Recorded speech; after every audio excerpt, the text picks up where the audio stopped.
Social Justice Paladin, episode 23, 10th of February 2023.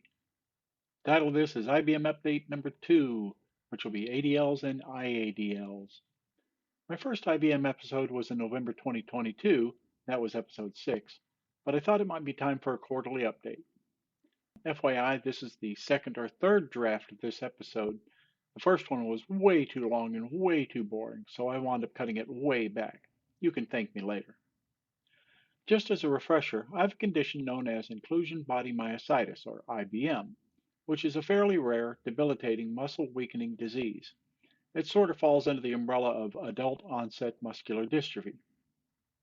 It only affects my muscles, not my nerves, so I have full sensation even though I don't have the strength to move my arms or my legs. It is incurable, there are no pills, no surgeries, and no amount of physical therapy will reverse the course of this disease. The good news is I've been awarded 100% service-connected disability through the VA, mainly because of related issues from my time in Southwest Asia and multiple deployments. So I'm technically 100% disabled due to Gulf War Syndrome, which is a catch-all presumptive illness for service members who were in the desert for any appreciable length of time, and they develop anything in a long laundry list of neuromuscular diseases, which includes chronic fatigue syndrome, fibromyalgia, and a host of other, quote, undiagnosed diseases. I have a Zoom meeting, which is an appeal, coming up in May, and IBM, which is my actual diagnosis, might be added to my list of service-connected disabilities. I just think it would be great if my actual diagnosis were connected to my disability, but that's just my opinion. It kind of works like this. Since the medical experts don't know what causes IBM, the VA is hesitant to say that my IBM was caused in any way by my military service, especially since the symptoms didn't start cropping up until years after I retired. I'll probably do an update in the middle of May after my appeal is over. All in all, there hasn't been much change in my overall condition over the past 3 months. I seem to be on a pretty long plateau, physically speaking. I've often described my disease progression as a series of plateaus, often lasting months at a time, and then I'll get a sudden change which brings new changes and new challenges and adaptations, and then some unknown time on the new plateau, wash, rinse, and repeat. Now for the remainder of my time, I'd like to talk a little bit about ADLs and IADLs. ADLs are activities for daily living, and IADLs are instrumental activities for daily living. Is mayonnaise an instrument? No, Patrick, mayonnaise is not an instrument. Horseradish is not an instrument either. ADLs are activities such as get into or out of a bed or chair, toilet hygiene, bathing or showering, getting dressed, personal hygiene, eating, walking or climbing stairs, safety, and emergency responses. IADLs are shopping, getting groceries, transportation, which is driving and in the public, prepared meals, managing medication, using phone technology, cleaning or maintaining your home, running errands or appointments, and managing finances. And apparently, I just learned this though, there are also DADLs, which are domestic ADLs, which include things like feeding pets, hobbies, etc.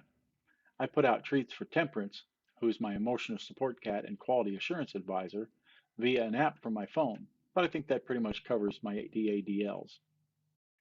For ADLs, there's a grading scale called the Bartle Index from 0 to 3, rating a person's ability to perform a task. 0 means they can do it independently, 1 to 2 means that they need some help or occasional assistance, and 3 means that they always need assistance or they cannot ever do it independently. It's the same scale for IADLs. So let's run down the list and see where I am at as of today. ADLs. 1. Get into or out of a bed or a chair. 3 out of 3. I always need a Hoyer lift for all transfers from the bed to the chair and back. Number 2. Toilet hygiene. 3 out of 3.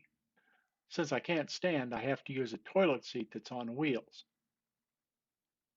Number 3. Bathing. 3 out of 3. For a while, it was only sponge baths, and that was for a couple of years, once I wasn't able to stand up in the shower anymore. The VA then provided us with a portable shower stall, It sets up in a couple of minutes and the drain goes out the back door via a pump. Getting dressed, 3 out of 3. Shirts are the easiest, but I prefer short sleeves because in long sleeves I can't get my hand up to my face to blow my nose or adjust my glasses. My elbow needs a little bit of traction with the armrest. Pants are another thing entirely. You should see that operation. For shoes, I generally wear house slippers. Pre-IBM, I wore a size 10.5 shoe, but because I don't walk anymore, my ankles are pretty swollen. I wear a size 14.5 wide house shoes now. Someone has to put my socks on if I'm ever leaving the house, as well as outerwear, which is a chore in and of itself. Number 5, personal hygiene, 3 out of 3. Perhaps the only thing I can still do is brush my own teeth, but I still need a lot of help. I prop my arm up my elbow, my caregiver puts toothpaste on my tongue, and then I brush my teeth. I use an electric toothbrush as it's lighter, easier to handle, and does most of the work for me. Everything else, such as shaving, combing my hair, etc., has to be done for me. I keep my hair short, I'm ex-military, but once it gets long enough to need to be combed, it's off to the salon. Number 6, eating and drinking, 3 out of 3. For drinking, we started with normal cups, and then we went to cups with really long straws, and up to the giraffe cup that I use now. It has a 2-foot bendable straw that works for either coffee or soda. Now I have 3 main ways of getting food up to my face. Number 1, someone feeds me, which does happen occasionally.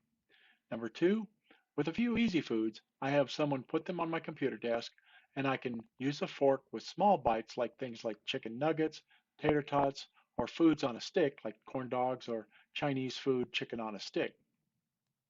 And the third method is Obi.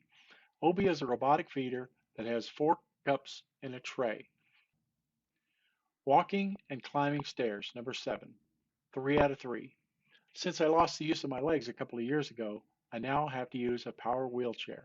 Stairs are entirely out of the question. Number 8, safety emergency responses, 3 out of 3. Now this bit's somewhat the scariest, but the good news is that I'm almost never left at home alone. You should know that neither Google Assistant nor Alexa will dial 911, so if I have to call for an ambulance, I either get someone, which is quicker, or I get Alex to call a home contact who can then call 911. I don't have the strength to open doors anymore. We're working on a solution to that, other than having somebody have to be there to do it for me. That's it for ADLs. Now for IADLs. Shopping and getting groceries, 3 out of 3. Either someone buys the groceries or there's always Instacart/DoorDash. Transportation, driving or public transportation, 3 out of 3. Since I can't drive anymore, I have to be taken to appointments via our wheelchair accessible van. My driver's license expired several years ago, and I don't expect for it to ever be reinstated. Preparing meals, 3 out of 3. I can't cook, prepare meals, or even open the door to the microwave. You can say that DoorDash is my friend. Managing medications, 3 out of 3. All my medications are provided by the VA. I can order refills on my own, but I have to have someone to open the pill bottles and refill the containers, as well as feed me pills, just literally put them in my mouth in the AM and the PM. Using phone technology, 1 out of 3. Most of the phone stuff I do on a computer, such as answering texts and emails, checking bank balances, etc. Today, my job was to try to set up my phone so that I can answer calls via Google Assistant, but I wasn't very successful. You may be wondering how I text, since it's not easy for me to use my phone anymore. What I use is the Windows on-screen keyboard, and I peck things out one letter at a time in order to write emails or text. Cleaning or maintaining the home, 3 out of 3. I can't do anything to help with it, so we've buckled down and gotten a weekly cleaning service. Running errands and appointments, 3 out of 3. See the bid on transportation above.